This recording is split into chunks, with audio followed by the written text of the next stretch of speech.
Hello YouTube horological fans, the Watch Slob here, and having a look at a watch today. There's a few videos about on YouTube, and it is of course the Oris Aquis that you probably realised that from the title. So anyway, this is the presentation box it comes in. I'll open her up and have a look, see what it comes with.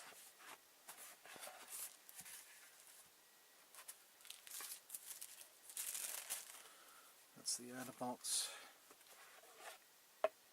Just pop that one out. You also get under here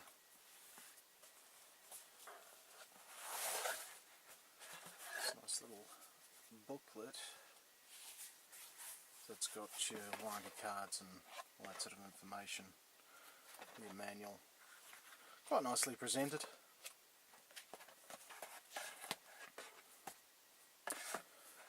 Let's get that out of the way and have a look at the watch itself. Go over. Okay. And there she is. So this is the Oris Aquis. This is pretty much the vanilla version of the Oris Aquis. It's black on the bracelet, stainless steel, 43mm, the black ceramic bezel, which we'll go into a bit more detail about. But I think the Aquis line's been pretty successful for Oris, and there's now all sorts of coloured variants you can get.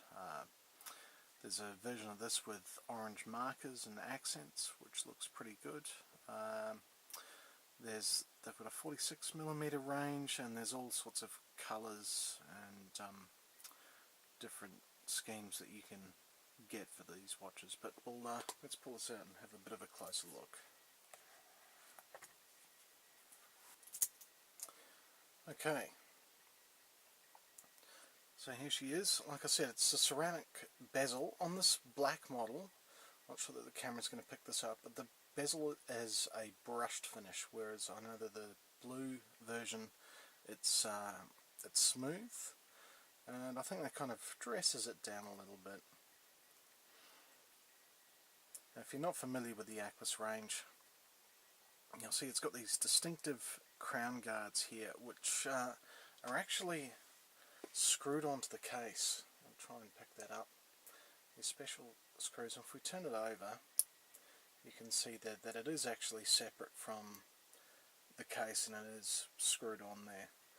Now, it's got a exhibition case back, the Oris Red rotor that they love to show off. And the movement in there is a Sellita SW200, a generic movement. Oris has just recently, well, I think in the last couple of years, they've started doing a few in-house movements, which they're putting in some of their higher end pieces. But for a watch like the Aquis, it just gets the generic movement, which they've slapped the red rotor on. It's nice that they're doing their own in-house movements, but yeah, you're certainly not going to see them on a diver at this price range, which was very definitely a mid-range watch, that's for sure. So you can see on the bracelet we've got brushed center links and then polished outer links, which kind of gives it a slightly dressy look for me. And you can see there, so try and pick that up again, that those links are faceted. They're you can see they've got an edge on them, and so the polished links as well. Now, one quite nice little design feature this bracelet has is it's got a little diver's extension here. You just snap that and open it up and put it onto your wetsuit. And it is quite a nice feeling bracelet. It's quite heavy. You certainly notice the difference when you take the bracelet off and you put on this, which is the rubber strap, which is the other option you've got with this watch. Either comes by default with the bracelet or the rubber strap. Now, I'm not going to go into great detail about the rubber strap, because I think that that deserves a video of its own, which I'll do at some point in the future. But mine came by default with the bracelet, and I picked that up, this rubber strap, later on Chrono 24, and it really does make a difference, but we'll do that another time.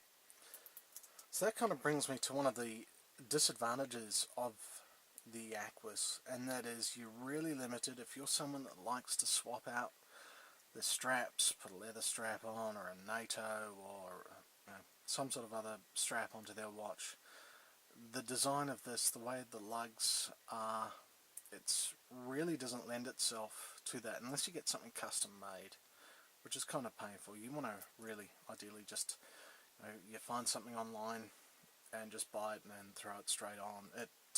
This watch doesn't really lend itself for that at all, which is kind of a shame. Yeah, the bracelet is nice. It is heavy, but yeah, the rubber strap is something else too. And yeah, as I said, I'll do another video about that. I'll have a closer look at the dial here. Those markers are applied on there, which is a nice touch. There's a date window, 6 o'clock.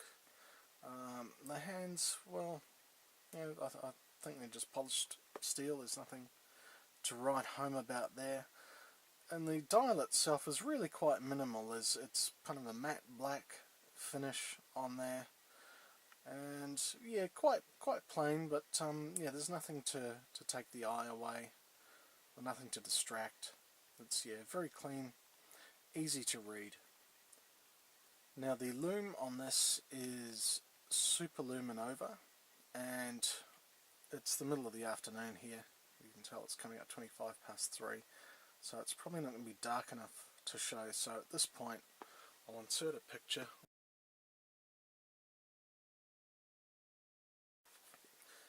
So it gives you an idea of the lume. The crystal on top is a sapphire crystal, and it's slightly domed. There we go, I think we can pick that up. I believe there is an anti-reflective coating inside. Now the case back, the glass there I think is mineral glass, so it's one of the little cost-saving features. Now, as I said, it is a 43mm diameter, but I think it wears slightly smaller, and the reason for that is the shape of the case is, see how we can best pick that up, there we go. You can see that it flares at the bottom edge there and then tapers in towards the bezel, which I think makes it wear slightly smaller than its 43mm. And it's the sort of watch you'd pick up. It's like, as I referred earlier in the video, it's solidly mid-tier in the pantheon of watches, and it's the watch you're going to get. I think I've stated in some of my Seiko SKX videos, that was my first mechanical. You decide to get into watches and you decide to get something a little more upmarket or go for something Swiss. You're probably not going to jump in straight away and get a Rolex Submariner. You might, maybe if you're in a position to do that and spend $10,000, whatever, and pick yourself up a Rolex Submariner. But more than likely, you'll end up with something like this, or God forbid, a Tag Heuer or a Steinhardt, or something along those lines, with more than likely a generic movement. But the thing I liked about this is that it had its own design. It's not a homage to anything.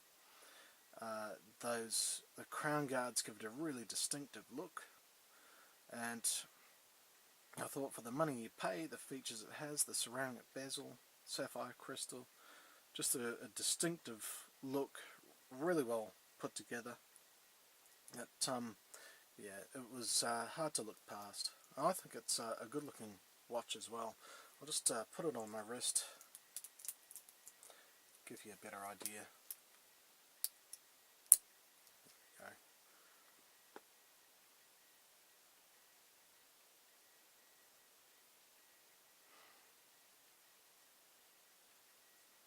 So there it is on the wrist. So there we go, there's a a quick look at the Oris Aquis, the vanilla black dial, black bezel version, 43mm.